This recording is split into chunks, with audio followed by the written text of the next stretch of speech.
Peace, family. It's your brother Marc Lamont Hill on the Marc Lamont Hill official channel. Sending love to everybody out there that's been supporting the channel. Make sure you hit that subscribe button.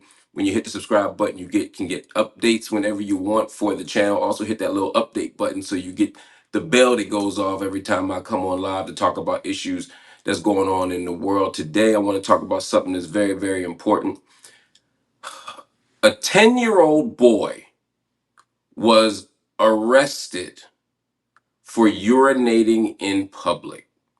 Now, this is a ridiculous story by every stretch of the imagination. The young man's name was Quantavious Eason. He's in Mississippi. He was 10 years old and he was with his mama. His mama leaves him in the car to go handle some business. She goes into her lawyer's office. The boy got to go to the bathroom.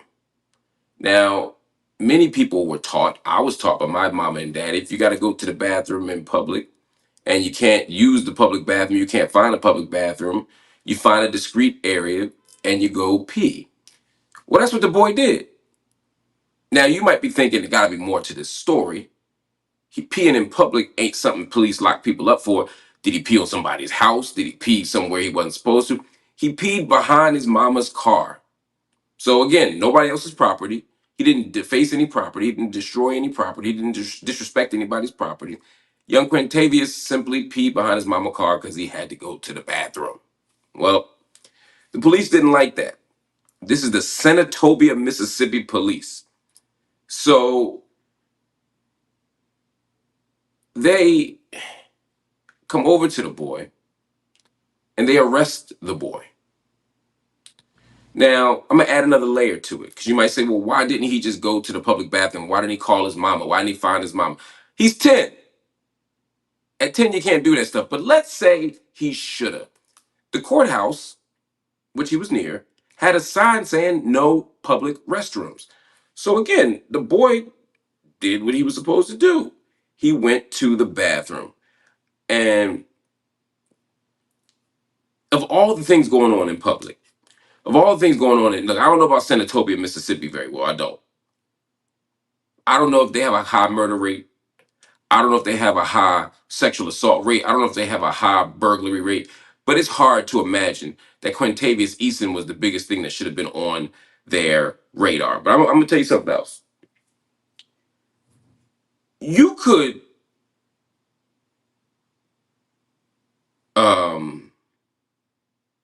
you could decide, you know what, we made a mistake. We bungled this one. Right? We were eager to get an arrest, and afterward we realized we shouldn't have been doing an arrest on this young man. And you could have said that. And in fact, the police said, and I want to pull up, I'm trying to pull up this police thing.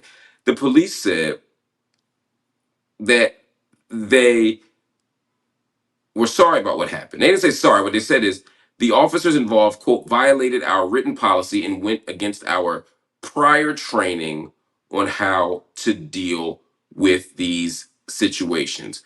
There was an internal investigation. Of course there was, because people were complaining. People thought this was crazy. One of the officers is no longer with the department, they say. Now, did he get fired? Did he quit? We don't know. They didn't say they fired him, though. You know, they love to tell you when they fired an officer because they do it so rarely.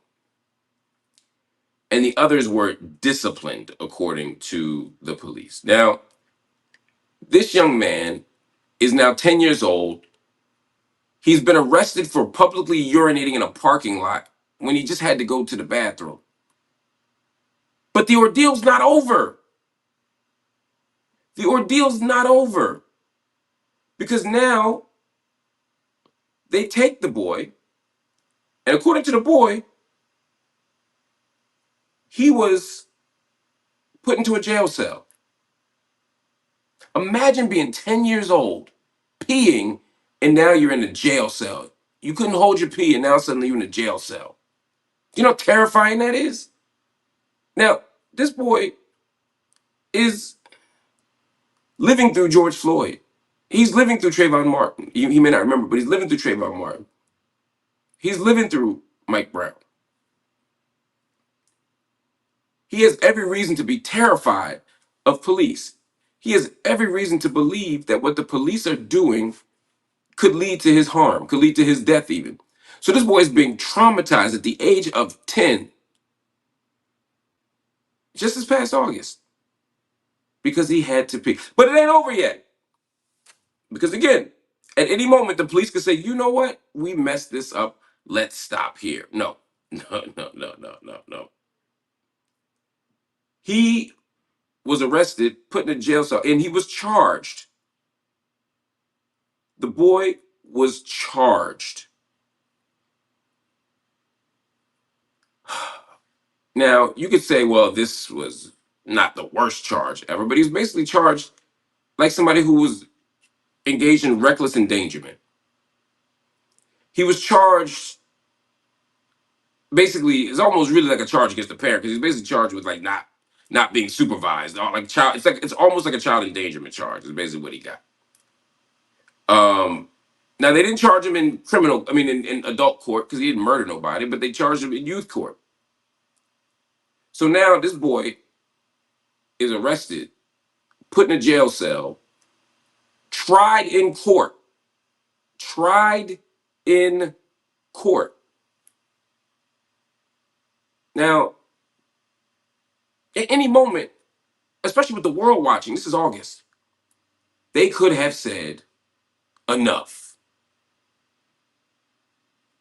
At any moment, they could have said, let's drop the charges. Let's end this case. Let's stop looking crazy.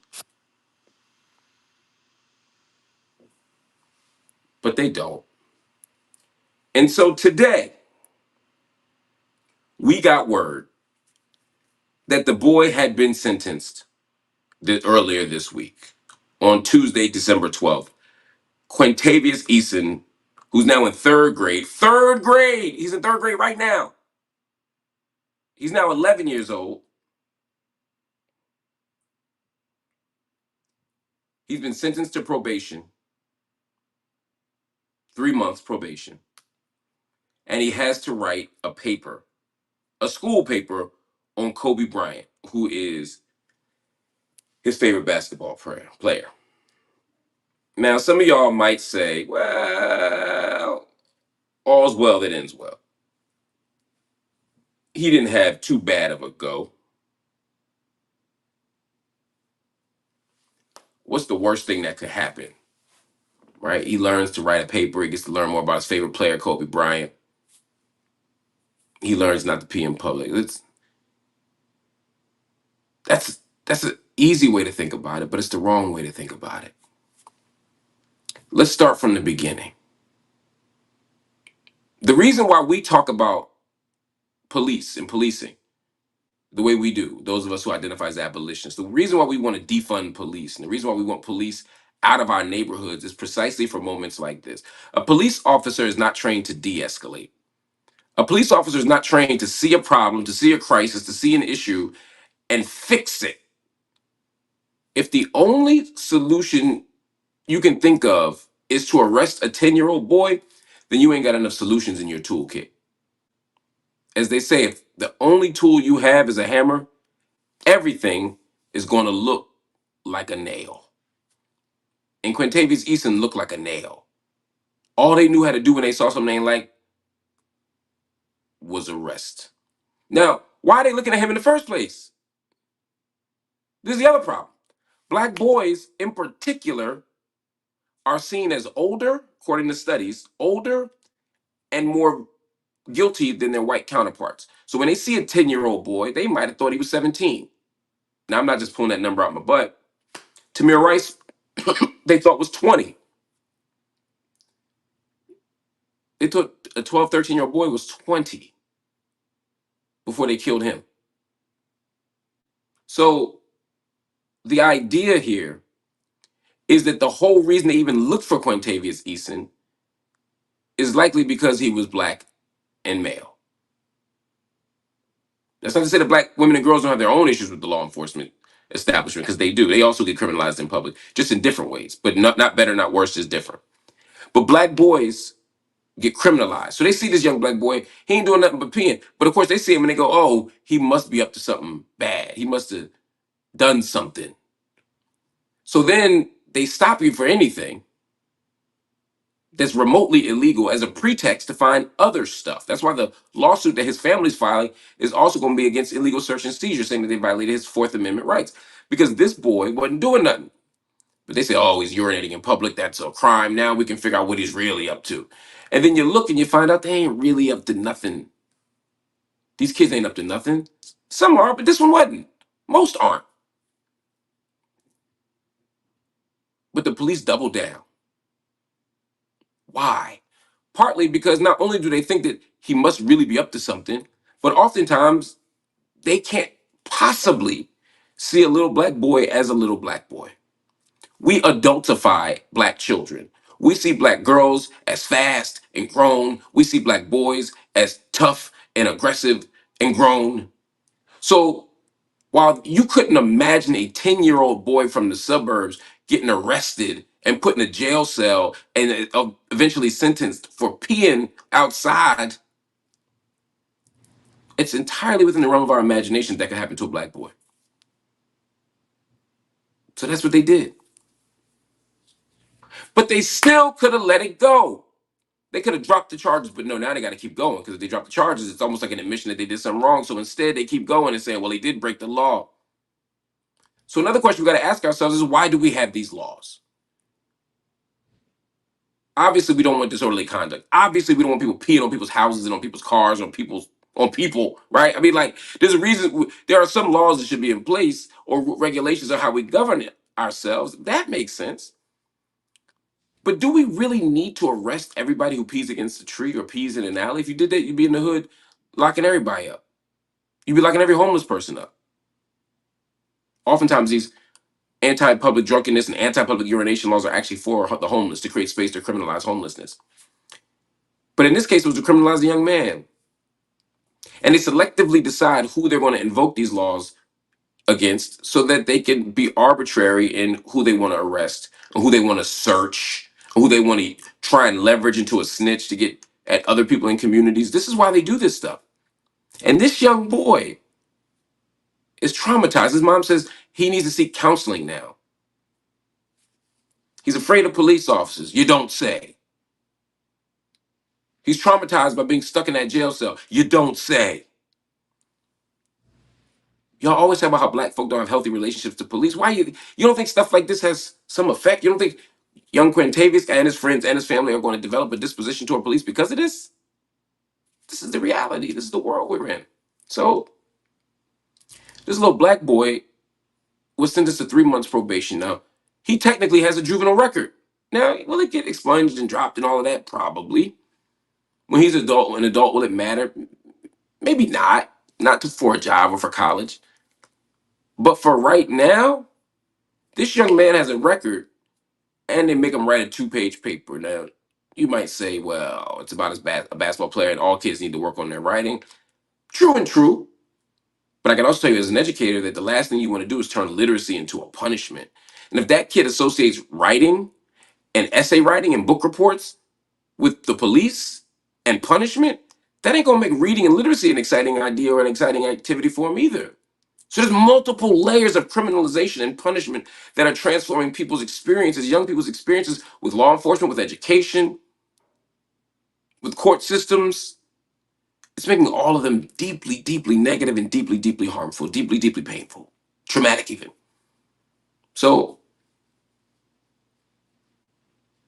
what happened to Quintavious Easton is abhorrent. It's indefensible. It's disgusting, but it speaks to a bigger problem. And that is that we're policing when we don't need to. We're criminalizing when we don't need to. We're adultifying black boys. And we've used and weaponized education as a tool of punishment. We got to stop all of that. All right, y'all. Just wanted to give you all that update. If you like what I'm talking about, hit the like button right now. Let people know. Hit the subscribe button. Join the Marc Lamont Hill official channel. We'd love to have you here. And if you can, if you feel so inclined, hit the join button. By joining the platform, you allow me to expand what we do here to provide more educational intervention, more critical insight, and to hold space for other people who are doing this kind of work. I think y'all might like what I got coming up. So hang with me and you'll see. Also, later on tonight, Check back, you'll be seeing a live stream of a debate between me and Black conservative Carol Swain. She's the person who Harvard President Claudine Gay is accused of plagiarizing. She is a Black woman political scientist who hates diversity, equity, and initiative, equity and was it DEI, diversity, equity, and inclusion initiatives.